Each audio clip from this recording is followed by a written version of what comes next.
60% plus marks কে কে expect করছো? হাত তোলো। 60% অ্যান্ড প্লাস।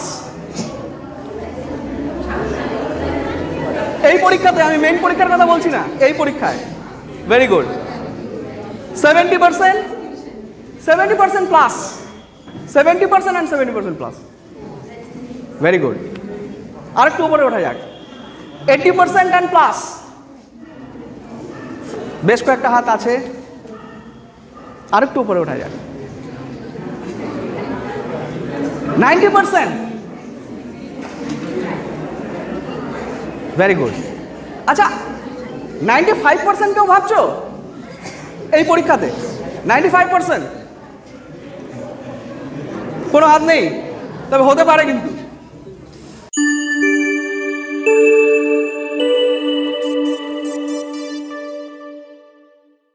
আজকে আপনাদের ডাকার একটাই উদ্দেশ্য যে এই যে 25 তারিখ থেকে আমরা স্টার্ট করেছিলাম মক টেস্টটা, সেকেন্ড মক টেস্টটা, যারা সেকেন্ড মক টেস্টে আমরা পার্টিসিপেট করেছি সবাই, এখানে আমি ওদেরকে খুব ক্লোজলি দেখেছি। মানে ঠিক মাধ্যমিকের এনভায়রনমেন্টে ওরা যেরকমভাবে পরীক্ষা দেবে ঠিক সেই জিনিসটা আমি পর্যবেক্ষণ করেছি, যেটা হয়তো মাধ্যমিক পরীক্ষা চলাকালীন আপনাদের কাছে সেই পিকচারটা আসবে না। আর যেহেতু এটা আমি দেখেছি সেজন্য এই অভিজ্ঞতাগুলো আপনাদের সঙ্গে একটু শেয়ার করার জন্য আপনাদের ডেকেছি, এবং তারপরে আপনাদের বেশ কিছু মূল্যবান ওপিনিয়নও আমি নেব, যেটা আগামী দিনে এই পরীক্ষাটাকে আরও বেশি ছাত্রদের কাছে উপযোগী করে তোলার জন্য আমাকে সাহায্য করবে। সবার প্রথমে আমি একটু ছাত্রদের সঙ্গে কথা বলবো, তারপরে আমি গার্জিয়ানদের সঙ্গে কথা বলবো।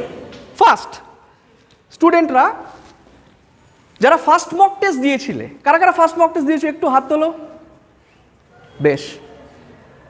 18ই অক্টোবর ফার্স্ট মক টেস্ট আমাদের শুরু হয়েছিল, 24 তারিখ অবধি চলেছিল, তাই তো? আচ্ছা, ফার্স্ট মক টেস্ট দেওয়ার পরে টেস্ট পরীক্ষাটা আমাদের কাছে কতটা ইজি হয়েছিল? হয়েছিল কি না? কিছুটা কমফোর্টেবল ছিলাম আমরা? হয়তো একদম হুবহু সব কিছু আমাদের কাছে ছিল না, কমন পড়েনি, কিন্তু একটা জিনিস আমাদের বুঝতে সুবিধা হয়েছিল যে ফার্স্ট মক টেস্ট দেওয়ার পরে সেকেন্ড মক টেস্টটা আমাদের কাছে অনেক বেশি ইজি হয়ে গেছে। আই মিন টেস্টটা ইজি হয়ে গেছে। এবার যারা সেকেন্ড মক টেস্টে আমরা অংশগ্রহণ করলাম, তারা একদম একটা আলাদা ভেন্যুতে এসে, একটা আননোন পরিবেশ, যেটা আগে থেকে আমাদের কাছে পরিচিত নয়, সেরকম একটা পরিবেশে এসে পরীক্ষা দিলাম। ঠিক মাধ্যমিকের অনুরূপে আমরা আমাদের পুরো টিমটা চেষ্টা করেছি যে সম্পূর্ণরূপে একটা মাধ্যমিকের এনভায়রনমেন্ট তৈরি করা, যেখানে তোমরা নিজেদের বেস্ট পারফরমেন্সটা দিতে পারো, এবং এই পারফরমেন্সটা তোমাদেরকে একটা রিফ্লেকশন দেবে যে মাধ্যমিক পরীক্ষায় কি হতে যাচ্ছে। ঠিক আছে? এবার আমি কয়েকটা প্রশ্ন তোমাদেরকে জিজ্ঞেস করব, যারা স্টুডেন্ট, যারা পরীক্ষা দিলে। সবার প্রথমে জিজ্ঞেস করি, পরীক্ষা ভালো হয়েছে সবার? প্রত্যেকের ভালো হয়েছে? Very good. আচ্ছা, একটা ছোট্ট সার্ভে যদি আমি করি কয়েকটা প্রশ্ন দিয়ে, 60% বা তার বেশি কে কে এক্সপেক্ট করছো এই পরীক্ষাতে? মেইন পরীক্ষার কথা বলছি না আমি, এই পরীক্ষাতে 60% প্লাস মার্কস কে কে এক্সপেক্ট করছো? হাত তোলো। 60% অ্যান্ড প্লাস।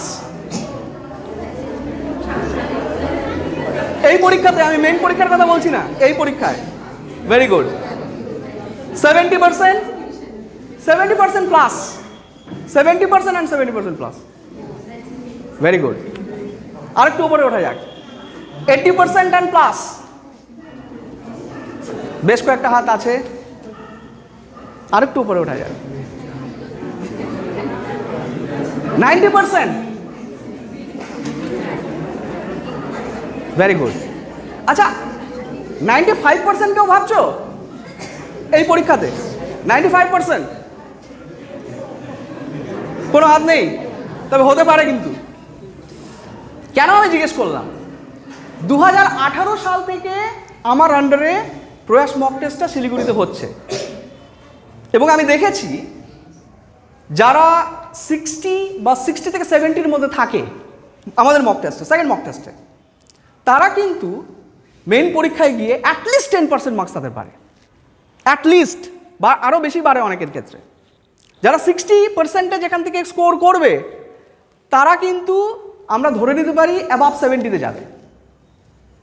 যারা 70 করবে তারা অ্যাটলিস্ট 80-র কাছাকাছি চলে যাবে, যারা 80 করবে তারা 90-কে ছোঁবে, যারা 90 করবে তারা 100 ছোঁবে না, তবে 90+ তাদের থাকবে। এটা এইটুকু নিশ্চিত করে বলা যায়। এটা আমি কোনো এমনিভাবে বলছি না, এটা ট্র্যাক রেকর্ড দেখে বলছি। লাস্ট 7 বছরের track record, it's very impressive.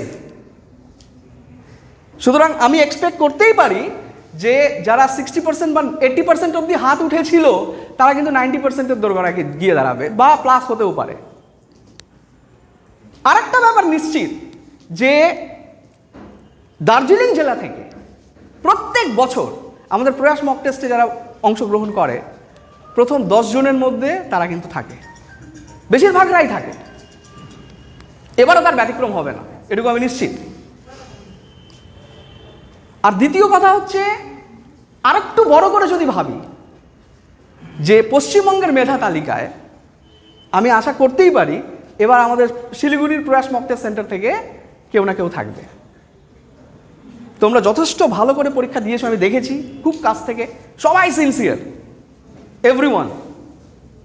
এবং সেই ডেটার বেসে আমি সবাইকে এটুকু আশ্বস্ত করতে পারি যে তোমাদের পরীক্ষা ডেফিনেটলি ভালো হবে, এ ব্যাপারে কোনো সন্দেহ নেই।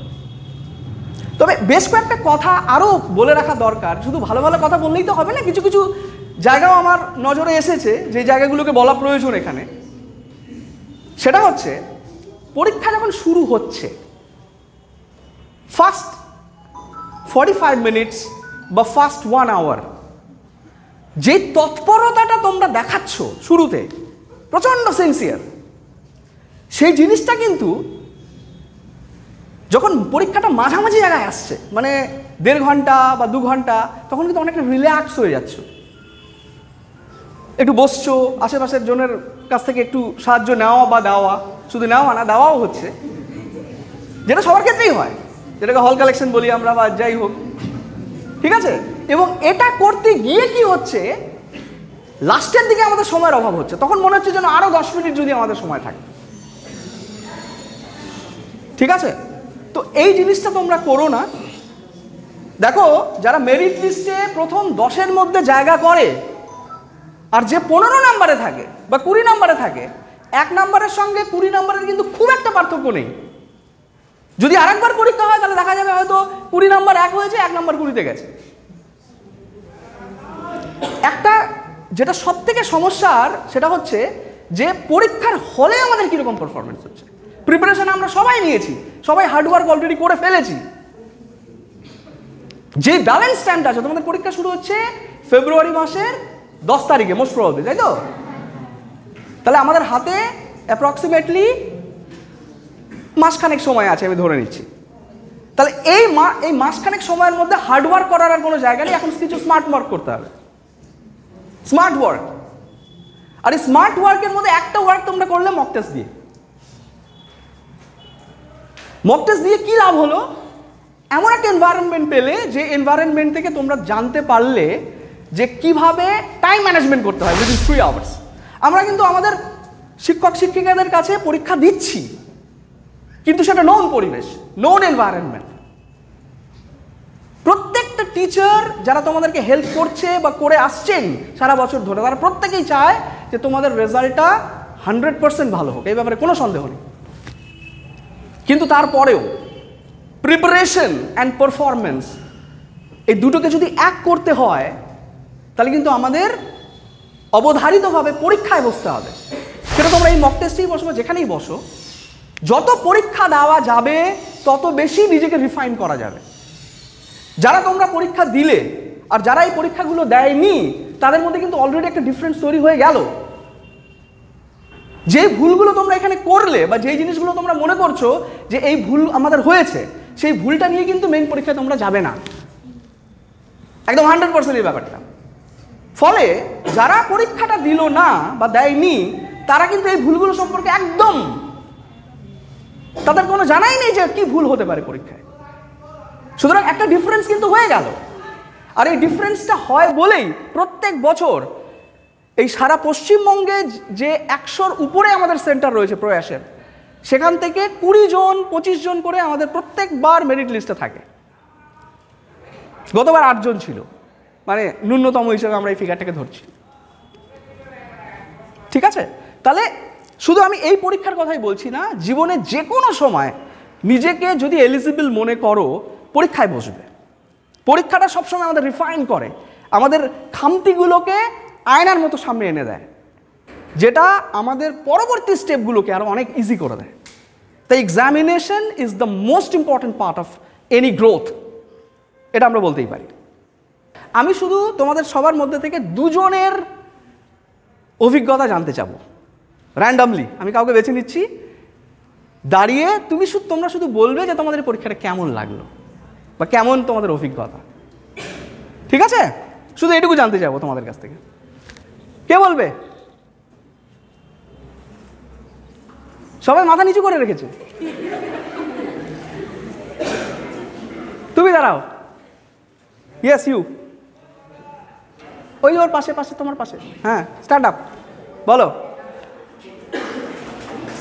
কেমন লেগেছে, মানে তুমি এই পরীক্ষা থেকে তোমার অভিজ্ঞতাটা কি হলো সেটা তুমি একটু বলো। Please silent please.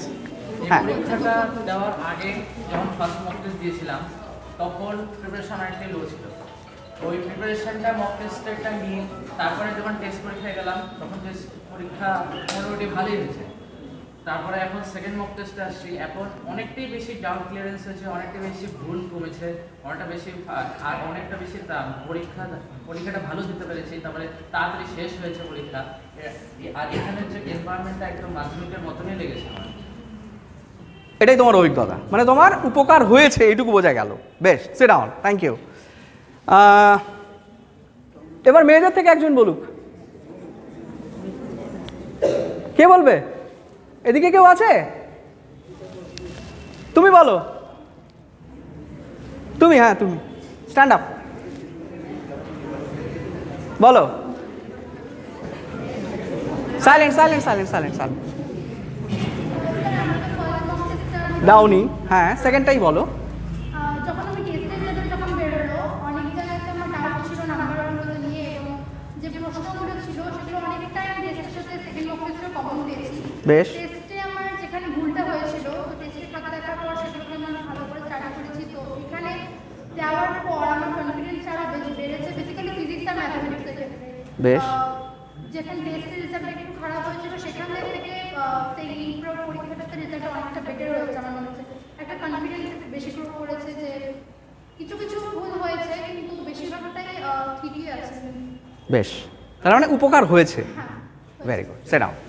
ফাইনাল একটা কথা বলে তোমাদের শেষ করব তোমাদের সঙ্গে বিষয়টা, সেটা হচ্ছে যে আমি দেখতে পেরেছি যে পরীক্ষা চলাকালীন আমরা শেষ মুহূর্তেও কিন্তু প্রচণ্ড স্পিড বাড়িয়ে লিখছি।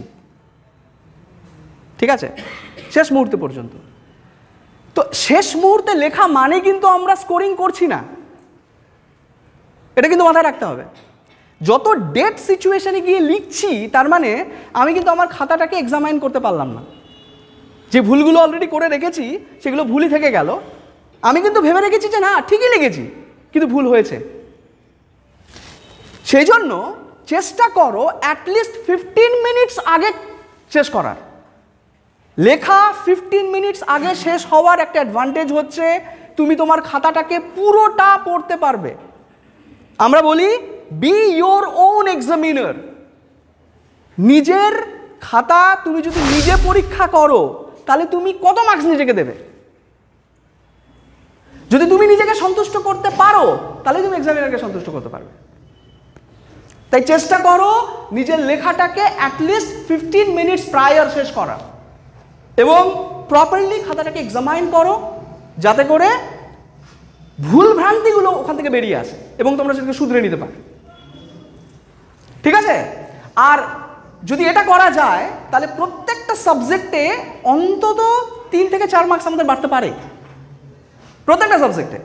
সামগ্রিকভাবে সেটা সব সাবজেক্ট মিলিয়ে প্রায়, যদি আমি 7টা সাবজেক্টে ধরি 4 নাম্বার করে বাড়ছে, 4 7 28 30 নাম্বার কিন্তু বেড়ে যেতে পারে। মেরিট লিস্টের কাছাকাছি এসে যারা থেমে যায় তাদের কাছে কিন্তু এই 28 নাম্বারটা বিরাট বড় বুস্টার।